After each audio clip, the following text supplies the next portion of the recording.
hadapan bersekutu dengan Engkau, berbincang-bincang, berbicara, menyampaikan seluruh isi hati dan pergumulan kami. Itulah waktu atau momentum yang terbaik di dalam kehidupan kami. Tapi seringkali pergumulan, masalah mengalihkan perhatian kami. Kami sibuk mengurus segala hal yang menurut kami itu sebagai jalan keluar dari setiap masalah yang kami hadapi. Tapi sesungguhnya Tuhan, kami seringkali mengalami jalan buntu. Kami lelah, bahkan kami seringkali putus asa. Ujian ini mengingatkan kami untuk senantiasa menikmati persekutuan dengan Engkau, Tuhan. Khususnya di sore hari ini, kami rindu mendengar Engkau lagi berbicara kepada kami. Karena kami sadar kami tidak dapat melakukan sesuatu yang benar, yang menyenangkan hati Tuhan, tanpa pimpinan dan pertolongan Tuhan melalui firman-Mu yang adalah pelita bagi kaki kami, yang menerangi setiap jalan-jalan kehidupan kami. Ini kami Tuhan, kami membuka hati kami, berbicara kepada kami Tuhan sesuai dengan kehendak-Mu. Tuhan mengenal kami, Tuhan tahu pergumulan kami masing-masing, baik kami yang ada di dalam ruangan ini maupun Bapak Ibu Saudara yang mengikuti secara live melalui media sosial. Tuhan mengenal kami. Oleh karena itu Tuhan lawatlah kami pribadi lepas pribadi melalui kebenaran firman-Mu, sehingga ketika kami pulang dari tempat ini, selesai bersekutu bersama-sama di rumah-Mu ini, kami mengalami sukacita dan menikmati kemenangan bersama Tuhan dalam setiap perjalanan hidup kami. Di dalam nama Tuhan Yesus kami berdoa. Haleluya. Amin. Amin. Shalom Bapak Ibu jemaat dikasihi Tuhan. Puji Tuhan. Saya juga ingin menyapa Bapak Ibu yang mengikuti ibadah ini secara online, ya, secara live ya, di media sosial. Saya menyapa Bapak Ibu. Shalom. Shalom semuanya Bapak Ibu. Kiranya damai sejahtera dari Tuhan melimpah atas hidup kita. Amin. Bapak Ibu yang terkasih dalam Tuhan Yesus Kristus, pada sore hari ini kita akan merenungkan firman Tuhan di dalam satu tema yang telah digumuli tentunya, yaitu Yesus sebelum kenaikan. Ketika saya mempersiapkan renungan firman Tuhan ini, saya seperti tertempelak karena saya sendiri pun tidak pernah memikirkan hal ini. Saya seringkali merasa bahwa setelah kebangkitan sudah kita kembali kepada rutinitas pelayanan kita. Kita kembali kepada rutinitas kehidupan kita. Selesai dengan euforia pasca, kita mengeluarkan dana yang begitu besar dalam perayaan-perayaan pasca. Mungkin juga ada yang beli baju baru ya, supaya seragaman di acara pasca. Karena kebangkitan Kristus adalah satu bukti bahwa Yesus itu adalah Tuhan. Dan tanpa kebangkitan, ya, maka sia-sia hidup kita. Amin? Amin. Itu benar. Tapi apakah hanya sampai di situ saja? Saya secara pribadi dikoreksi oleh firman Tuhan ini, disadarkan kembali. Iya, benar. Bahwa kita seringkali di dalam kehidupan sebagai orang-orang Kristen, sebagai jemaat, kita mengabaikan masa interval waktu ya sebelum Yesus naik ke surga setelah kebangkitannya. Mari kita membaca firman Tuhan dari Kisah Rasul pasal 1 ayat yang ketiga. Ya, harap jelas bisa dibaca di depan. Kisah Para Rasul 1 ayat 3, kita membacanya bersama-sama pada hitungan yang ketiga. 1, 2, 3.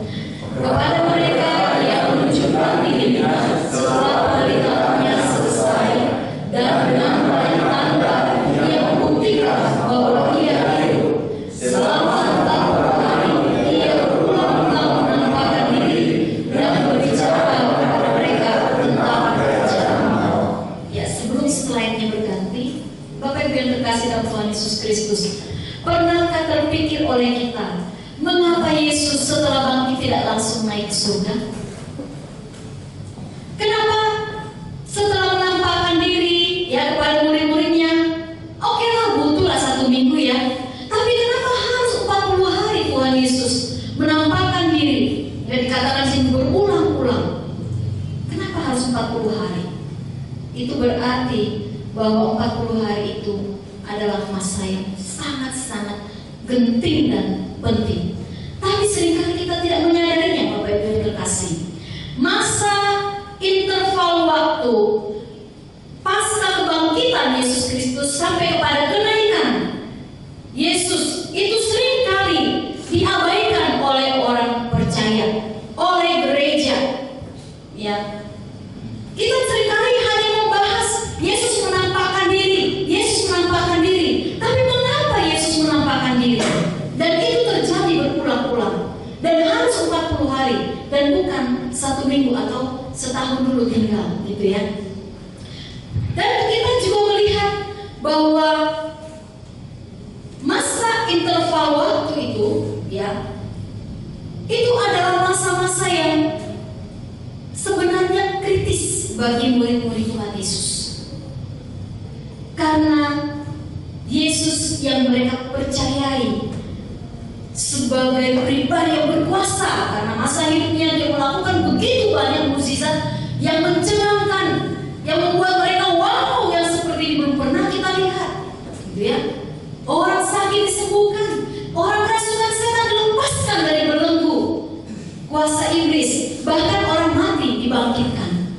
Jadi Yesus itu sangat dikagumi oleh para murid pada masa hidupnya. Tetapi ketika Yesus mati di kayu salib, mereka mengalami krisis secara mental dan secara rohani.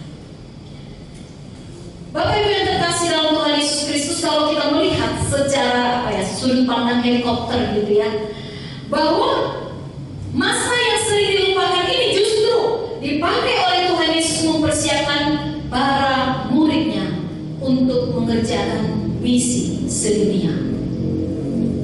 Dan bagi kita itu ya catatan sejarah, dulu 40 hari Tuhan Yesus sebelum naik ke surga, ya, dia mempersiapkan para murid untuk misi dunia. Nah, bagaimana dengan gereja sekarang? Apa makna 40 hari itu bagi kita? Masa antara itu atau waktu antara. Bapak Ibu yang terkasih dalam Tuhan Yesus Kristus, kalau kita melihat apa saja sih yang dilakukan oleh Tuhan Yesus selama 40 hari sebelum Tuhan Yesus naik ke surga.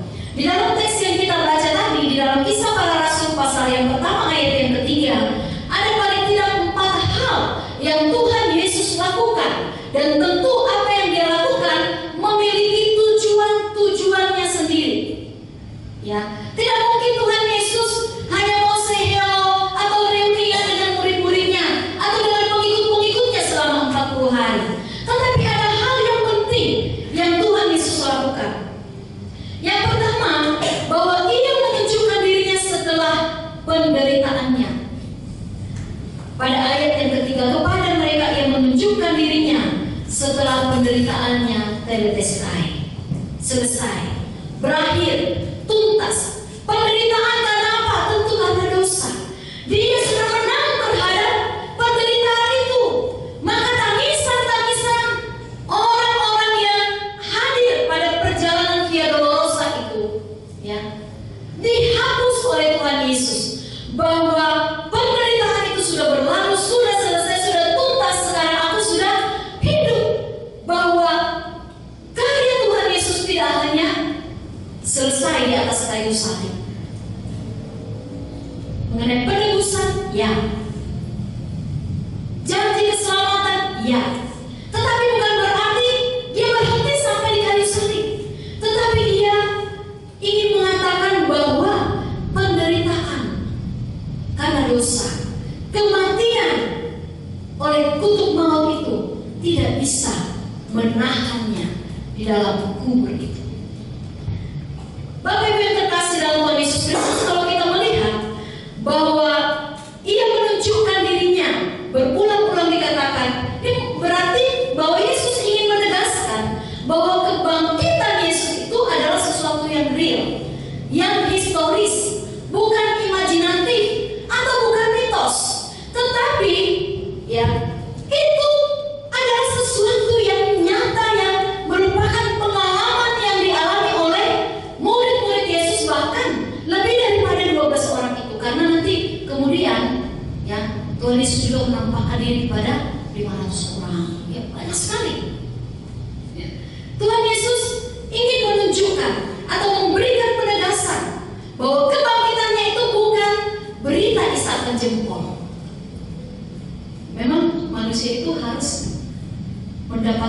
atau melihat berulang-ulang ya, karena seringkali kita ini iman kita lemah gitu ya, kita sulit untuk percaya.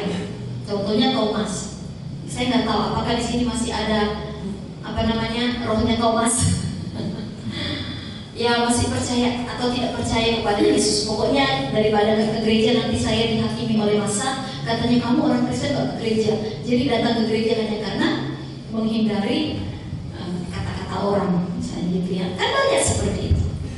Tapi percaya bahwa Yesus itu adalah Tuhan yang mati, yang bangkit, belum tentu.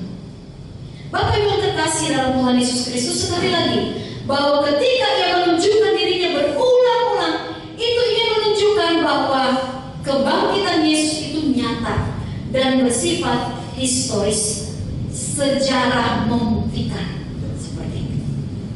Bukan cerita turun-temurun, bukan berita isapan jempol, bukan hanya viral yang sementara, yang tidak berdasar dan tidak berujung jelas seperti itu. Yang kedua, bahwa ketika Yesus bangkit, Dia dengan banyak tanda membuktikan bahwa Ia hidup. Artinya apa? Manusia itu perlu pembuktian, Bapak Ibu. Ya, kita ini seringkali membutuhkan pembuktian. Contohnya, betulkah Allah itu ada? Buktinya mana? Ya, selalu ingin bukti-bukti yang bersifat apa? Yang dapat dilihat, yang dapat diraba, gitu, yang dapat didengar. Nah, kalau saya menganalogikan itu adalah model iman anak kecil, ya kan? Kan anak kecil itu kan harus bisa merasakan, harus bisa lihat, harus bisa pegang, raba, sentuh, bisa dengar, gitu ya. Yesus berulang-ulang membuktikan bahwa Ia hidup. Dia hidup dan menang. Amin. Ya. Banyak bukti yang meyakinkan. Kalau saya hitung tadi, berapa kali ya Tuhan Yesus menampakkan diri? Ya. Kepada siapa saja Tuhan Yesus menampakkan diri? Kurang lebih sekitar 9 atau 10 kali. Kepada orang, ada orang yang sama, ada orang yang berbeda-beda. Kepada orang yang sama tentu, kenapa harus ada pendua kalian penampakan diri Yesus akan kebangkitannya? Tuhan tahu siapa mereka, gitu ya. Bapak Ibu terkasih dalam Tuhan Yesus Kristus. Yang ketiga, bahwa dikatakan di dalam ayat yang ketiga, ayat yang ketiga ini, selama 40 hari Ia berulang-ulang menampakkan diri. 40 hari. Kalau kita mencoba mengamati, angka 40 ini bukan angka anak, Bapak Ibu. Ya. Tetapi ini adalah angka-angka yang dipilihkan, yang tentunya ini ada hubungan-hubungan sejarahnya. Nah, kalau kita mengingat bagaimana Musa dipersiapkan Tuhan, ya, ketika dia melarikan diri dari Mesir karena ketahuan dia membunuh prajurit atau penjaga para budak itu, dia melarikan diri ke Midian pada gunung 40 hari. Di situ Tuhan mempersiapkan dia menjadi seorang pemimpin. Lalu 40 hari, 40 tahun. Musa 40 tahun, ya, pada gurun Midian. Tapi juga bangsa Israel 40 tahun berputar-putar di padang gurun, karena Tuhan mau membentuk dan mempersiapkan mereka. Kita berangkat lagi ke perjanjian baru. Tuhan Yesus dicobai setelah dia berpuasa 40 hari, di mana Yesus sedang menyiapkan dirinya memasuki pelayanan yang tidak mudah. Walaupun dia sebagai Allah, tapi dia juga membatasi dirinya, menunjukkan bahwa dia adalah manusia yang juga turut dapat merasakan apa yang dialami oleh manusia. Nah, ini 40 hari setelah kebangkitan. Kalau saya mencoba melihat bahwa 40 ini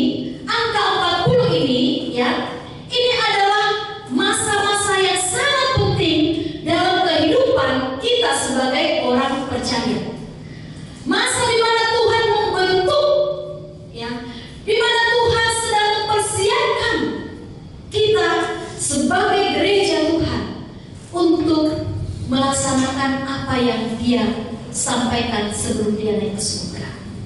Jadi 40 hari itu dia berulang-ulang, bahkan ya, kepada orang yang sama dia berulang-ulang menampakkan diri untuk memberikan keyakinan. Jadi 40 hari, kata 40 itu adalah angka yang sangat penting dalam perjalanan kehidupan setiap orang yang percaya kepada Tuhan. Apakah itu Musa, apakah itu bangsa Israel, apakah itu Yesus Kristus sendiri yang datang berinkarnasi sebagai manusia, Allah yang berinkarnasi sebagai manusia. Jadi angka 40 itu juga kalau untuk gereja Tuhan, mari kita maknai apa yang kita lakukan selama 40 hari. Bapak Ibu yang terkasih, ketika saya merenungkan ini, saya malu di hadapan Tuhan. Malu. Karena apa? Karena saya sendiri tidak pernah memikirkan masa-masa 40 hari sebelum Yesus naik ke surga ini. Saya tidak pernah bertanya, Tuhan, apa yang Tuhan mau dari hidup saya? Apa yang Tuhan ingin bentuk? Dan apa yang Tuhan ingin persiapkan di dalam hidup saya untuk memasuki pelayanan-pelayanan ke depan yang Tuhan sudah siapkan? Saya tidak pernah berpikir seperti itu. Bapak Ibu jemaat yang dikasih oleh Tuhan Yesus Kristus, tapi firman Tuhan ini kembali sekali lagi seperti menempel saya, memberikan kesadaran bagi saya. Bahkan juga saya ingin menyampaikan ini kepada kita, gereja Tuhan. Masa 40 hari sebelum Tuhan Yesus naik bukanlah masa-masa yang harus kita sia-siakan dan kita abaikan, tetapi masa-masa di mana kita mencari kehendak Tuhan, meminta pimpinan Tuhan, memberi diri dibentuk, diproses oleh Tuhan, dipersiapkan oleh Tuhan, memasuki pelayanan-pelayanan yang Tuhan sudah persiapkan. Kita harus minta ampun ketika kita melalaikan masa 40 hari. Saya pun sudah minta ampun Bapak Ibu. Saya minta ampun, saya malu sekali di hadapan Tuhan. Dan tentu tema yang diangkat pada hari ini bukan karena kebetulan, tapi karena memang Tuhan mau bicara kepada saya dan kepada semua orang-orang percaya yang mengabaikan 40 hari sebelum kenaikan Tuhan Yesus ini. Masih ada berapa hari Bapak Ibu?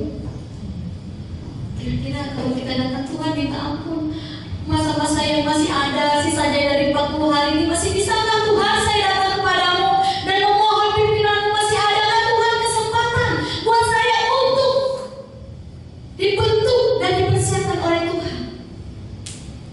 Mari Bapak Ibu jemaat yang dikasih oleh Tuhan Yesus Kristus, kita dipanggil bukan hanya sebagai jemaat yang rajin datang ke gereja, tetapi kita dipanggil oleh Tuhan untuk mengerjakan karya-karya yang ajaib, untuk menyampaikan berita Injil yang menyelamatkan itu, untuk menjalankan misi Allah. Jadi jangan kita merasa bangga, kita merasa cukup bahwa saya rajin datang ke gereja, saya ikut pelayanan dan yang lain-lain dan kita hanya bangga dengan rutinitas itu. Tetapi kita lupa mencari apa yang Tuhan mau dalam kehidupan kita.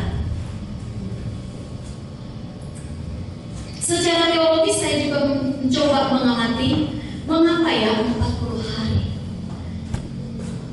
Di masa 40 hari itulah Bapak Ibu, di mana Tuhan menguatkan dan memberikan pengajaran yang sentral dalam ajaran kekristenan.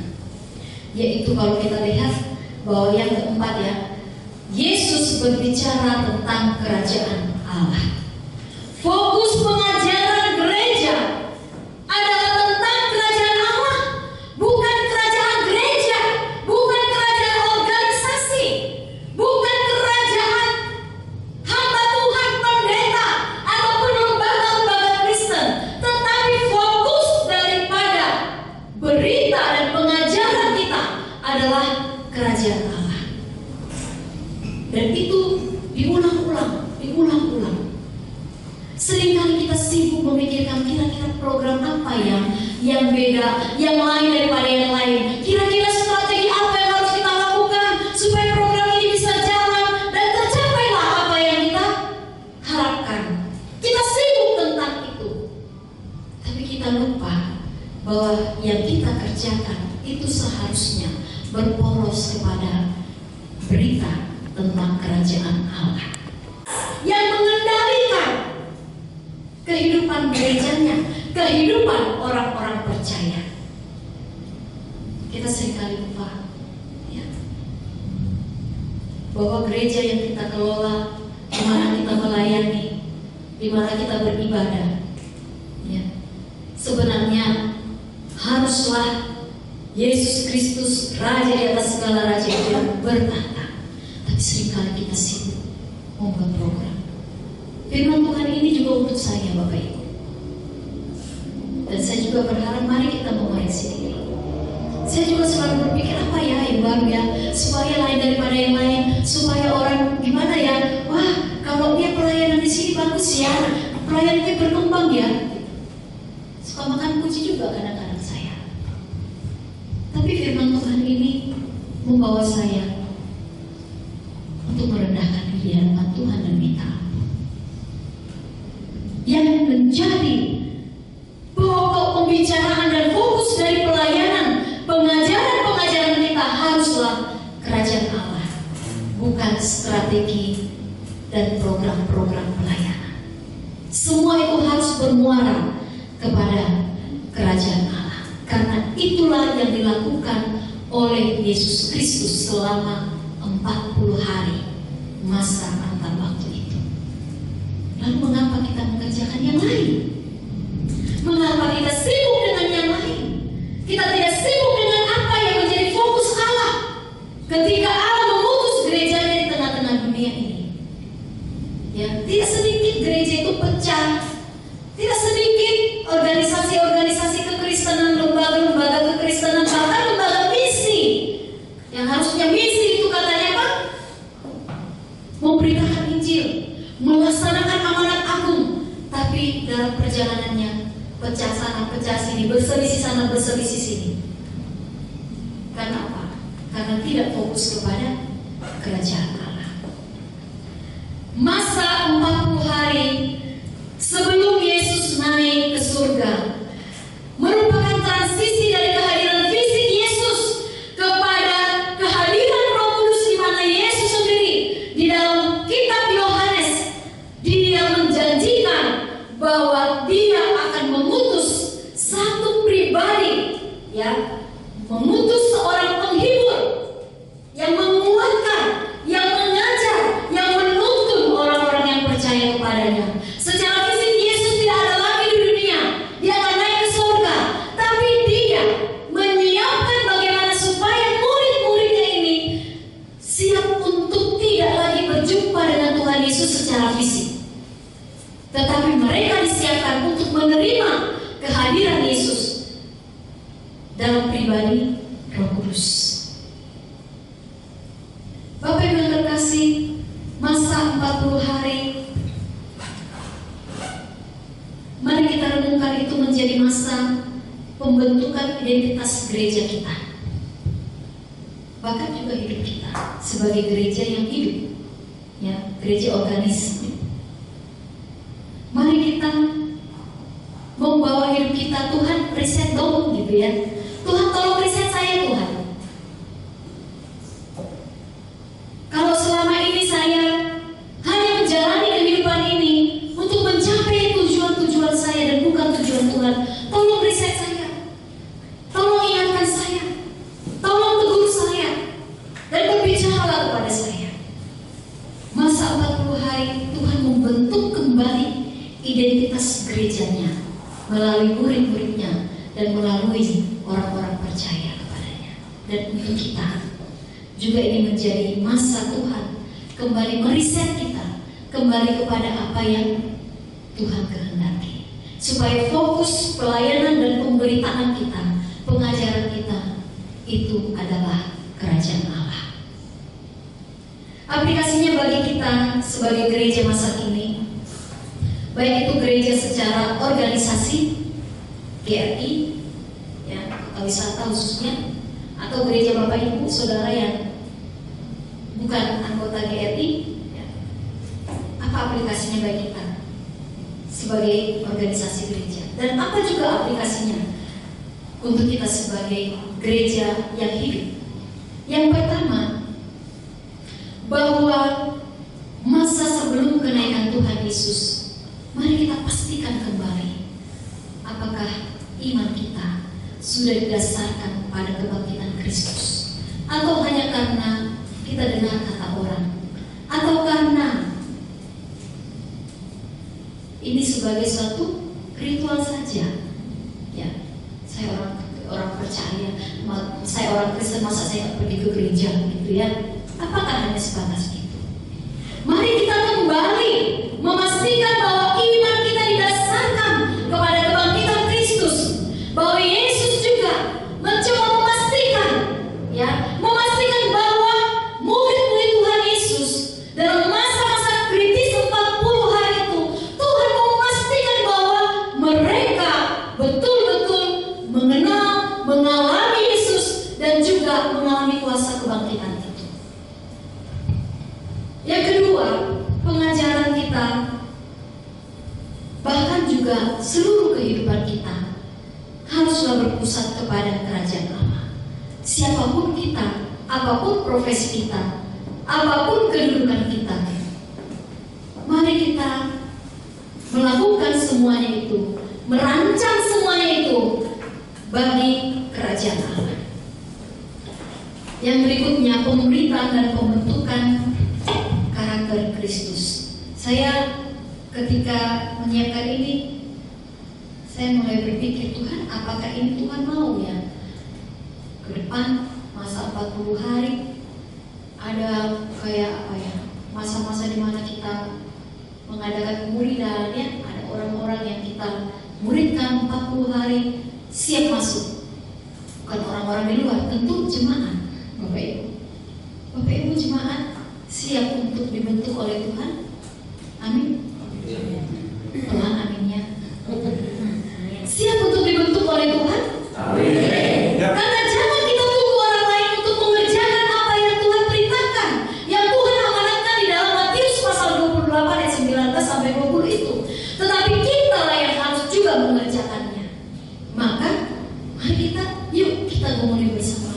Mungkin ke depan ada masa 40 hari di mana ini penginjil ini ya, yang jualan menginjili, yang kerja di tempat atau di kantor yang lain menginjili, dimanapun kita menginjili. Karena penginjilan mula-mula itu bukan dikerjakan oleh pendeta, sekolah teologi, enggak. Itu orang-orang awam dalam pengertian yang tidak memiliki pendidikan teologi 5 atau 6 tahun seperti saya, tapi orang-orang yang percaya. Firman Tuhan ini menginspirasi bagi saya secara pribadi. Maka saya ingin menantang Bapak Ibu Saudara, ya, 40 hari mau nggak disiapkan untuk menjadi pemberita Injil? Tapi nanti bagaimana bentuknya, bagaimana pelaksanaannya, itu masih perlu kita doakan. Setuju? Mikir-mikir, aduh kapan ya, saya kan kerja, saya kan punya anak kecil, mulai mikir-mikir. Kita doakan. Kalau hari ini Tuhan mau berbicara kepada kita, kita doakan.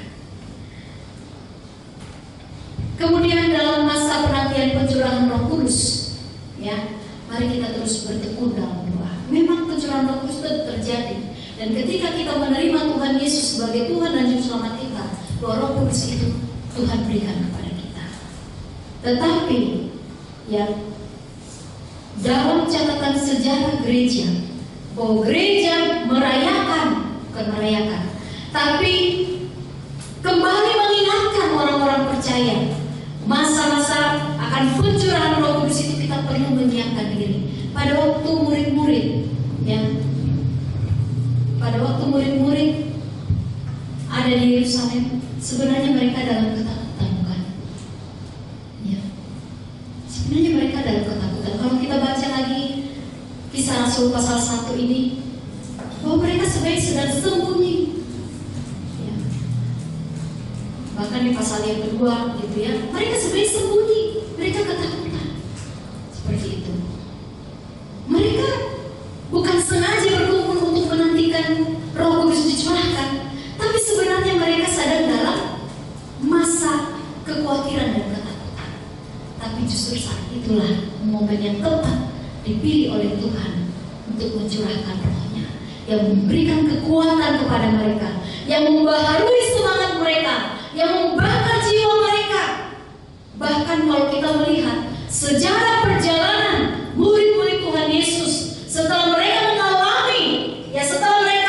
mengalami penguatan oleh Tuhan Yesus selama 40 hari, dan mereka menerima pencurahan Roh Kudus itu, mereka tidak lagi menyayangkan dirinya sedikit. Alkitab mencatat dan dalam sejarah gereja dicatat bahwa murid-murid Tuhan Yesus kecuali Yohanes semuanya mati dalam kondisi yang tidak wajar secara manusia. Ya. Mereka meregang nyawa karena Injil. Mari kita menantikan ya, tadi 40 hari itu kita berdoa, kita minta Tuhan berikan ya Tuhan gitu ya. Jadi kita minta Tuhan memberikan kita apa yang Tuhan mau. Berikutnya gereja perlu membentuk jemaat, orang-orang percaya sebelum mengutus. Ini tadi yang saya sampaikan Bapak Ibu. Ada masa 40 hari di mana jemaat terus belajar firman Tuhan, terus belajar firman Tuhan. Ya, datang ke gereja ini 40 hari. Nanti bagaimana waktunya bisa diatur, misalnya seperti itu. Dan kemudian setelah itu diutuslah jemaat Tuhan memberitakan Injil. Ya. Saya sih senang kalau kursi-kursi ini berisi semua. Pasti Pak Gembala, Ibu Gembala, Wakil Gembala kita, Pak Pence dan juga Ibu Shirley, Pak Yohanes, kami senang. Tapi alangkah lebih senang lagi kalau kita bersama-sama mengerjakan apa yang diamanatkan oleh Tuhan Yesus. Mari kita bergandengan tangan, mulailah belajar datang ke sini, melayani, mengambil bagian yang dapat kita ambil sebagai orang-orang percaya. Berilah diri untuk dipersiapkan untuk memberitakan Injil kemanapun kita melangkah, dimanapun kita berada dan bekerja. Ya, jadi pemberitaan Injil itu bukan tugas hamba-hamba Tuhan, pendeta yang sekolah teologi, lulusan teologi, tidak. Itu adalah tanggung jawab kita sebagai jemaat Tuhan. Misi lahir dari relasi, bukan dari program. Ya. Misi lahir dari relasi, bukan hanya dari program. Bahwa ketika masa-masa 40 hari itu, ya, murid-murid diyakinkan, Tuhan Yesus memberikan bukti-bukti yang real kepada mereka. Ya, mereka berani menjalankan misi Allah. Ya, mereka tidak punya program yang sudah terstruktur, tapi semangat mereka karena mereka mengalami kuasa kebangkitan itu, membawa mereka melangkah ke tempat-tempat yang berbahaya bagi mereka. Bapak Ibu yang terkasih dalam Tuhan Yesus, tadi saya membawakan cerita di sekolah minggu, ada puluhan anak sekolah minggu yang di satu gereja di mana saya juga melayani, yang belum pernah anak-anak itu mendengar tentang misi. Belum pernah mereka mendengar tentang misi. Belum pernah mereka mendengar misionari, pemberita Injil. Tapi tadi Tuhan memberikan saya kesempatan untuk menceritakan, beranjak dari Matius pasal 28 ayat 19 sampai 20. Kemudian saya juga mengisahkan tentang perjalanan misionari, bapak misionari modern, yaitu William Carey. Lalu kemudian juga ada kesaksian-kesaksian para misionari yang saya minta untuk divideokan. Mereka melihat Dan ketika kami menantang tadi, ada mereka yang mau nanti suatu saat mereka mau jadi misionari.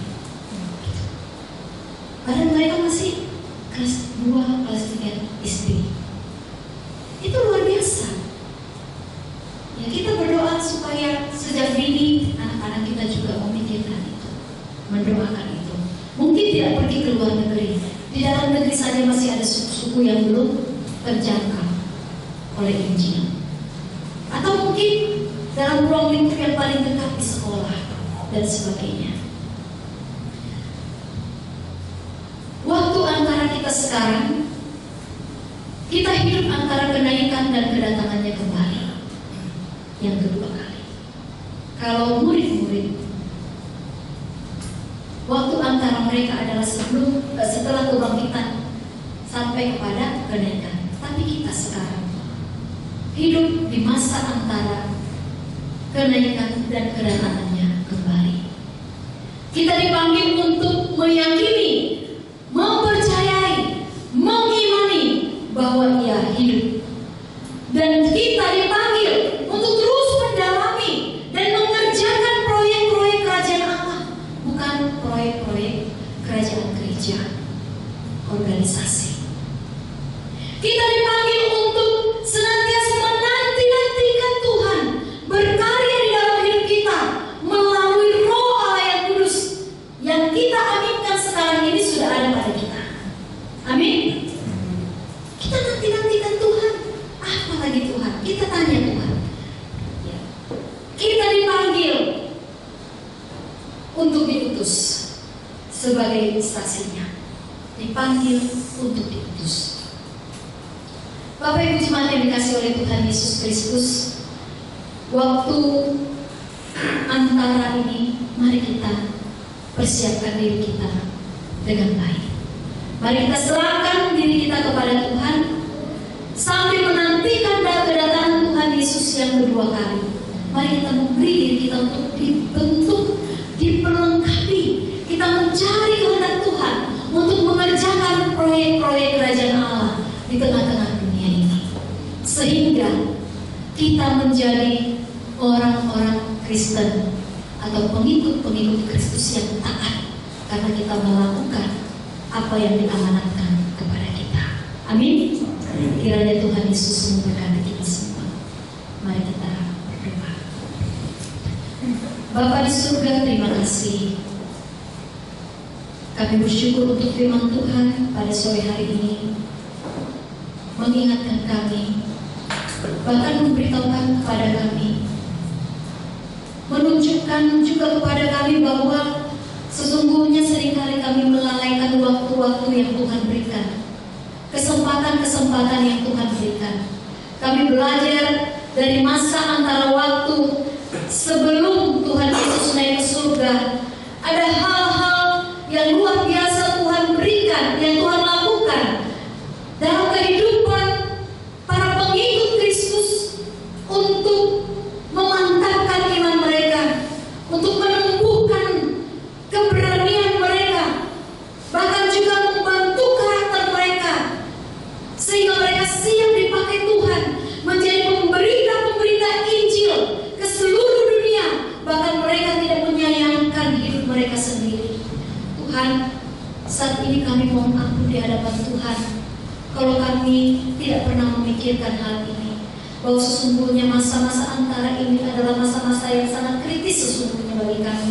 Tapi kami abaikan, kami tidak datang mencari Tuhan, kami tidak bertanya kepada Tuhan, tapi seringkali kami melakukan apa yang menurut dan pikiran kami itu baik. Ampuni kami Tuhan, tolonglah kami sebagai orang-orang percaya, sebagai jemaat Tuhan, supaya kami meresponi firman-Mu ini di dalam kehidupan kami. Tiap-tiap kami yang hadir di rumah-Mu ini, di kota wisata ini, bahkan juga Bapak Ibu Saudara yang mengikuti secara online. Tuhan, inilah kami Tuhan. Tolong kami supaya kami memberi diri kami untuk dipakai oleh Tuhan, namun sebelumnya diperlengkapi oleh Tuhan, supaya kami tidak menyayangkan apapun dalam kehidupan kami demi kerajaan Allah di tengah-tengah dunia ini. Ini memang sulit bagi kami Tuhan. Ini merupakan satu keputusan yang tidak mudah untuk kami ambil. Tetapi Tuhan, tolong kami supaya kami memiliki keberanian mengambil langkah ini di hadapan Tuhan dan berjalan bersama dengan Tuhan. Terima kasih Bapa di surga. Kami mengucap syukur untuk firman-Mu. Kami menyerahkan hidup kami dan biarlah Tuhan menolong kami. Di dalam nama Tuhan Yesus kami berdoa. Haleluya. Amin. Bapak Ibu